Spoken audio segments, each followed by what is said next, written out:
Teefa, Chicago's own, the boy Illinois. That is I. How you doing? South Shore. Yes, sir. Southeast side of the city. Claiming my hood, man. Yeah, Grandma House. Grandma House, 77 in Saginaw. I used to go to Mike's down the street when I was like 8 and get little squares for my auntie. You know it's real. That's too Chicago. You got somebody you know say it's real. Squares. You know it's real. Man, quit playing. You know it's real. So we talking about this new project, man. Tell us about it. Dusable, named after the grandfather, the great guy who started this great city we live in, the first known settler, first trader. He set up a trading post, was married to a native woman, and this was during a time where we were still enslaved. So he was a cold brother.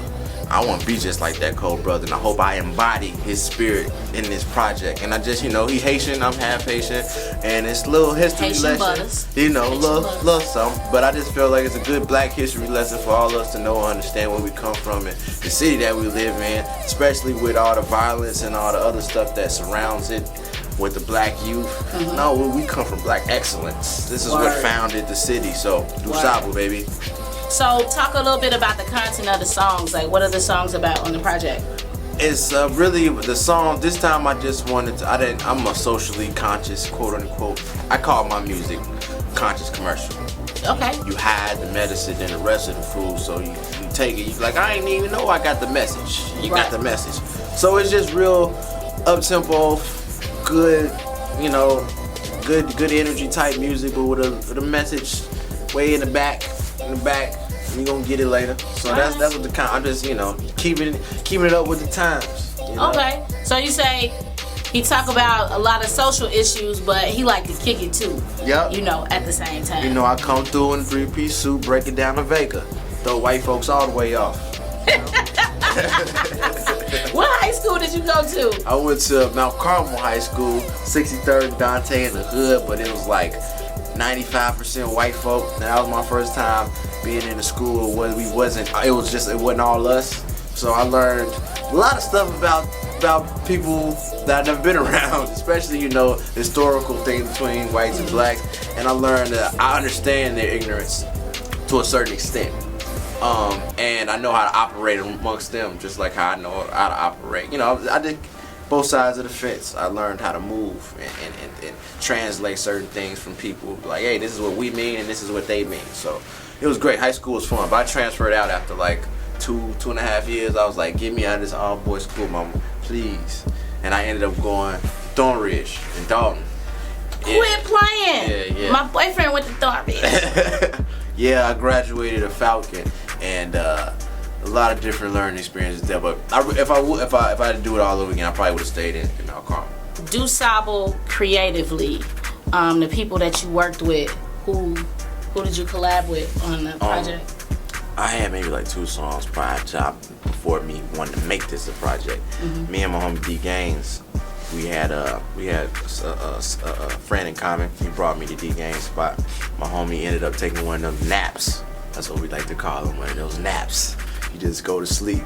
And so my homie went to sleep, and me and Gaines ended up talking for like 5 hours. And he sharing me Chicago history, everything, showing me Key first messages, Dirk first messages. I'm just like, man, this dude is really like, he started this movement. So we was kind of like going through additional little personal side issues. We linked up on that. We just was like, man, we just felt each other vibe. The next day I came back over, we made the first song to the tape called I'm Saying, and then we went and did another song called Sell Again. And what happened was he was just going through beats, and I was listening. I was like, all right, man, speed that up about 5 BPM. All right, cool. Start mumbling the hook. He put that on Instagram. I was like, all right, let's record it right now. I recorded the hook, did the verse, put that on Instagram, and we was like, hey, let's go to shoot a promo video. So we did that for three songs after we did that, and it kind of caught after Sell Again came out first. It was like, we working with something here. Let's do this project. So I got Gaines. Gaines is it's 10 tracks. He's got 5 of them.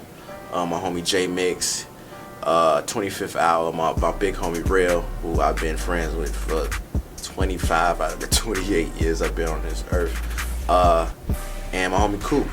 And these people that are all pretty close to me. everybody's from Chicago except for Coop, but Coop I've been working with forever. So he got the one joint I had with Twist and Traded Shoe called Blackmail, and it's pretty much a really up tempo, good feeling type of vibe. Nice. So I'm rocking with that. It's cool making music with friends. Like, that's the best. It is, especially because they gonna keep it real with you. Yeah. They're like, look, Joe, that does not sound good. We said that a lot to each other, and I like it, especially coming up, because I came up in a group, and it was 4 of us, and we used to clown each other over lyrics. Like, no, you would never say that, because you're on the track with me. You're not saying that on the song with me. So we always G-check each other very quickly and very often. That's dope. That's dope. Coming up, I dealt with that a lot too. Like, yeah, gee, that verse not fresh. Yeah. You were thinking, like, for real?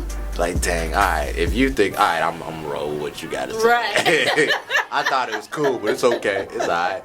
Then you ask another person, they say the same exact thing. They said, like, dang, I really thought this verse was gold. Alright, cool.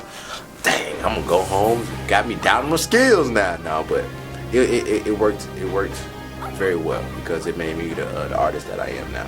Oh. So if you could pick anybody to work with, who would it be? Ooh, yeah, Al Jarreau. Really? Al Jarreau. All day. I gotta get that guy.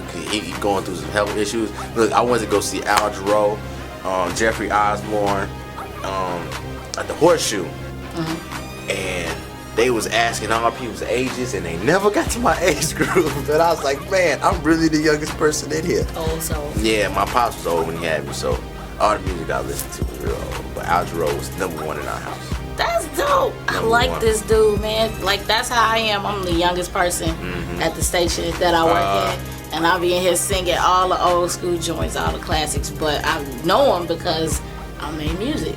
So Especially when you're a fan of music, you just you get study all it the way naturally. into it. Love it. I love smooth jazz too. WNUA 95.5. Grew up on that. Nice. That was my station. All right, last question. Anybody that come to Hot Talk gotta answer this question. If you could name a GOAT, who would it be? Greatest of all time, hip hop. Ooh, man, that's I'm gonna go with Nas. That's a good GOAT. I'm a big Nas because he done touched just pretty much everywhere as far as subject matter.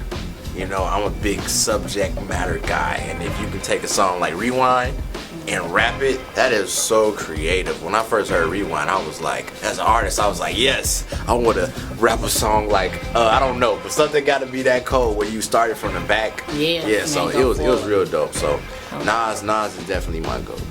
What's your favorite form of social media for people to get at you? Now it's Instagram. It used to be Twitter, but people be talking too damn much. So Instagram, the boy Illinois, uniforms on across all social media networks, everything spelled correctly. Yeah, and if you see somebody say "yer," that's probably me or somebody that follow me. Yer. The boy Illinois Dusaba. Check him out. Check me out. The beat down shot. What? Yeah. That's a wrap.